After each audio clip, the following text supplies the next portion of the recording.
এমন কোনো একটাই সিনেমা করব যেটা ব্লকবাস্টার হবে। সো সেই ইচ্ছা তো আছে এবং ইচ্ছা আছে যে অবশ্যই একজন বড় তারকা কিংবা বড় সুপারস্টারের সাথে কাজ করার। সো দেখা যাক। আর যদি এই বছর না হয় আমি সামনের বছর আপনারা আমাকে বিশ্বব্যাপী বরবাদের সাফল্যের মধ্য দিয়ে মেগাস্টার শাকিব খান তার আসন্ন ঈদুল আজহার ছবি তাণ্ডবে শুটিং করছেন। এই ছবিতে তার নায়িকা কে থাকবেন সেটা নিয়ে জল্পনা কল্পনা ছিল তুঙ্গে।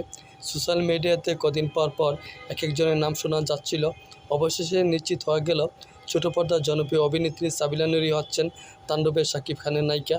আর এই ছবির মাধ্যমে রূপালী পর্দায় অভিষেক হতে যাচ্ছে অভিনেত্রী সাবিলা নূর।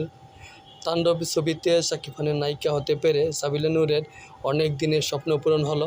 টানটান উত্তেজনা আর অ্যাকশন ভরপুর তাণ্ডবের মাধ্যমে প্রথমবার দেখা যাবে শাকিব খান সাবিলা নূরের কেমিস্ট্রি। সিনেমার সংশ্লিষ্টরা প্রত্যাশা করতেছে প্রিয়তমা তুফান বরবাদের পর তাণ্ডব দিয়ে বাজিমাত করবে শাকিব খান।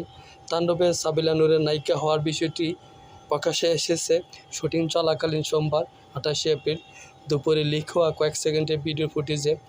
জানা যায় ঢাকা এফডিসির পর উত্তরবঙ্গ রাজশাহী শুটিং করছেন তাণ্ডবের ফুল টিম। সেখানে শাকিব খানকে দেখতে হাজার হাজার মানুষ ভিড় করছেন।